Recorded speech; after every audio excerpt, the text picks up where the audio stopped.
Important ആയിട്ടുള്ള സാധനം വാങ്ങിയിട്ടില്ലടോ. മനസ്സിലായില്ലേ? ബർത്ത്ഡേ പോയി കൊടുക്കാൻ ഗിഫ്റ്റ് ബർത്ത്ഡേ സെലിബ്രേഷൻ ഒക്കെ ആയിട്ടാണ് കൊടുക്കുന്നത്. പിന്നെ ഞങ്ങൾ എല്ലാ കാര്യത്തിലും അങ്ങനെയാണ്. എല്ലാം കഴിഞ്ഞിട്ട് കത്തുന്ന ടീമില്ലേ, അതാണ് ഞങ്ങൾ എല്ലാത്തിനും ലാസ്റ്റ് ഞങ്ങൾക്ക് കത്തുള്ളൂ. മാനുഫാക്ചറിംഗ് ഡിഫക്റ്റ് ആണെന്നാണ് എന്റെ ഒരു നിഗമനം. തന്തപ്പടി കേൾക്കണ്ട. ഇത് പിന്നെ നോക്കണ്ട, ഞങ്ങൾ ഏത് വണ്ടി കയറിയാലും പടന്മാരെ വരി നിൽക്കുള്ളൂ. അങ്ങനെ പറഞ്ഞ അവസാനം സാധനം വാങ്ങുന്ന സ്ഥലത്ത് ബർത്ത്ഡേ ഗിഫ്റ്റിന്റെ പേരും പറഞ്ഞാണ്ട് കുട്ടിക്ക് നല്ലതും മോൾക്ക് നല്ലതും വാങ്ങാൻ വന്നു. പക്ഷെ കള്ളി ഓളവിടെ സാധനം വാങ്ങുന്ന സമയത്ത് ഓളെ പ്രൊഡക്റ്റോടെ പലതും ഒപ്പിച്ചിട്ടുണ്ട്. എണ്ണേതാ മണ്ണെണ്ണേതാന്ന് കൂടി ഓൾക്കറിയില്ല. എന്നിട്ടാണ് ഓളെ നമുക്ക് കയ്യൊന്നിരിക്കുന്നത്. ഈ ഒരു സാധനം എനിക്ക് വേണ്ടി എടുത്തത്. പക്ഷേ ഈ ക്ലിപ്പ് കഴിഞ്ഞിട്ടുള്ള രണ്ടാമത്തെ ക്ലിപ്പിലുണ്ടായ ടെസ്റ്റ്.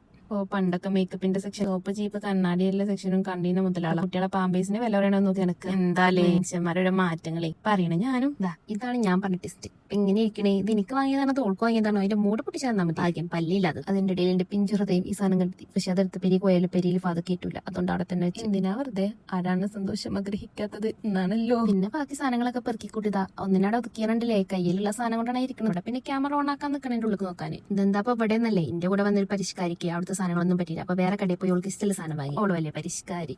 അപ്പൊ ഇതെന്താ പുറത്ത് പോയാണ്ട് അവിടെ ചെണ്ടമേള വരെ കുട്ടികളുണ്ട്. ഞങ്ങൾ പിന്നെ അവിടെ ചെന്നാലും സർവീസ് ഫ്രീ ആണ്. പിന്നെ ഈ കണക്കിന് നോക്കിയാൽ നല്ലതാണ്, അവിടെ നിന്നോളൂ. പക്ഷെ കൂടുതൽ നേരം അവിടെ നിർത്താനും പറ്റൂല. മാനഹാനി, ധനനഷ്ടം, സമയനഷ്ടം ഇതൊക്കെ അവിടെ സംഭവിച്ചേക്കാം. അതുകൊണ്ട് വേഗം തിരിച്ച് പെരിക്കും. പെരിയിലെത്തി സ്പോട്ടിൽ തന്നെ ഗിഫ്റ്റ് ഒക്കെ കൊണ്ടുവരും. അല്ലെങ്കിൽ നിന്നാ പിന്നെയും വേഗം. അതുകൊണ്ട് അടിച്ചാള് എന്ന് പറഞ്ഞാൽ ഞങ്ങൾ അത്ര മടിയുള്ളൂ. ഈ പഞ്ചായത്തിൽ വരണ്ടാവില്ല. കുറെ ആയി മേക്കപ്പ് ബോക്സ് ഒക്കെ ഒന്ന് ക്ലീൻ ചെയ്യണം വിചാരിച്ചത്. ഇന്ന് അയിമണിയിരുന്നു. പിന്നെ ചുള്ളുവിന് എനിക്കൊരു വീഡിയോ കിട്ടണേന്ന്. ഇനിയിപ്പോ എന്താ സംഭവം എന്ന് അറിയാത്തോൾ അല്ലെങ്കിൽ എന്റെ വീഡിയോ പുതിയതായിട്ട് കാണാറുണ്ടെങ്കിൽ ഞാനൊരു കുഞ്ഞു മേക്കപ്പ് ആർട്ടിസ്റ്റ് ആണ്. എന്റെ പേജ് ഞാൻ ഇവിടെ മെൻഷൻ ചെയ്യാം. എന്തെങ്കിലും മേക്കപ്പ് പെൺകുട്ടി കാര്യങ്ങളുണ്ടെങ്കിൽ ജസ്റ്റ് ഒന്ന് ബുക്ക് ചെയ്തോളി, അല്ലെങ്കിൽ ലിങ്ക് നിർത്തിക്കോളി. എന്തായാലേ ഓണത്തിന്റെ അടുക്ക പുട്ട് വെച്ചാടും തന്ന മാതിരി സാരില്ല, എല്ലാം എന്റെതല്ല. അതുകൊണ്ട് തന്നെ വലിയ കുഴപ്പമൊന്നുമില്ല. എന്റെ പേജിനെ ഞാൻ തന്നെ പ്രൊമോഷൻ ചെയ്യണം, അല്ലാതെ വേറെ ആരും വരില്ലല്ലോ. അതെങ്ങനെയുണ്ട് അപ്പൊ അതൊക്കെ ഷടപടെ നിർത്തിച്ചു. കാരണം എനിക്കിത് പോകാനുള്ളതാണ്. നാളെ ക്ലാസ് ഉണ്ട്. പിന്നെ അടുത്ത പണി ചില്ലറ പൈസ ഉണ്ടാക്കലാണ്. ഇതെന്തിനാന്ന് ഞാൻ പ്രത്യേകം പറയണ്ടല്ലോ. ബസ്സത്തെ ചെല്ല ചൊറിഞ്ഞ കണ്ടക്ടർമാരുണ്ട്. ഓൽക്കണ്ട് ചില്ലറ കിട്ടിയേ മതിയാവും, ഇല്ലെങ്കിൽ അങ്ങോട്ടും കൊണ്ടുകൊണ്ട് പോകും. അപ്പൊ പിന്നെ നമ്മളെന്തിനാ വെറുതെ പ്രശ്നത്തിന്. അപ്പൊ ഡാഡിന്റെ കൈക്കുറ്റിന്ന് കുറച്ചെണ്ണം എടുത്തു. പിന്നെ നമ്മൾ നേരത്തെ വാങ്ങിയ യോഗട്ടും നിന്നു. പിന്നെ മരുവന് ചായ കൊടുത്തൊരു കപ്പ് കേക്കും നിന്നു. പിന്നെ ഷിറ്റുവിനോട് ബായും പറഞ്ഞു വേഗം പെരീക്കും.